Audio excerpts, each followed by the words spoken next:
Hey guys, Chris here from Patching Bus. So in this video today I wanted to talk about the poet Langston Hughes, and I wanted to discuss why he became one of my favorite poets.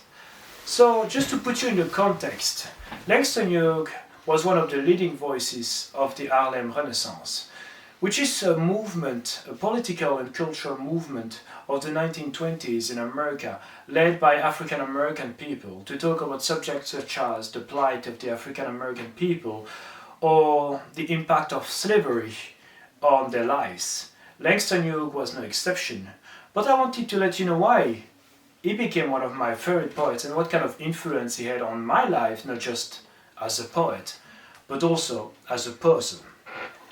So, when a lot of people think about poetry, they will have this image of something very sophisticated and complicated that the teachers tried to teach them, but they could not do it because they could not grasp the word properly and they could not really appreciate it. There was not real communication, you know. When you read the poems of Langston Hughes, most of his poems are very simple, yet very beautiful. The communication is very good, and often when I read his poems, I felt like I was talking to a friend, a pen pal, you know?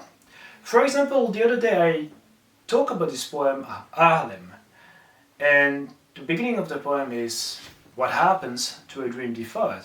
And I would write a letter to him and I would say, you know, Langston, I've got a dream, I really want to achieve it, but, you know, I've got my doubts. Maybe this will happen, maybe that will happen, maybe I will never be able to achieve my dream, maybe my dream is actually silly in the first place.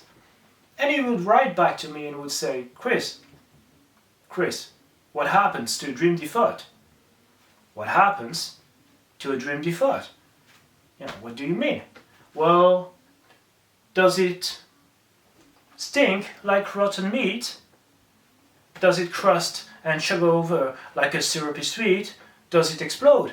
You know, all those things that he says in the poem. And I would go like, yes. I would start reflecting on my own life. I would start thinking about what I said. You know, it would make me think, you know. That's the beauty of the communication that I had with him.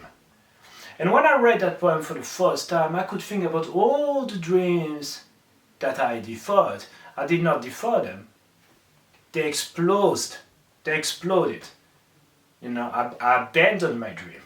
You know? And, you know, so when I read his poem, when I see his poems, I feel like his communication goes directly from him to the reader. In this case, from him to me. And when I read his poems, I really see him as a friend, even though we actually don't know each other. You know? And when I read other poems that he wrote on other things, experiences that he had and that I did not have, you know, I understand his experience. His communication transcends my own life. It transcends my own experience. And that's the beauty of it. And that's the reason why I learned a lot from him as a poet. The real importance of poetry and actually art in general is to communicate in a beautiful way that make people think, that make people see things. You know what I mean? You know? So basically that's the reason why I like Langston Hughes, but maybe you don't like Langston Hughes, maybe you don't know Langston Hughes and you want to read him right now, which would make me really happy. I would really invite you to read it. You know, he has a lot of great poems. So please, let me know.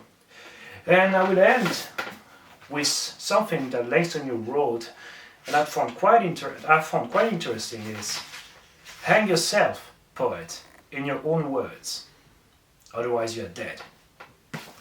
Please give a like, comment, subscribe, share, and I hope you're having a great day. Otherwise, if you're not having a great day, I'm very sorry.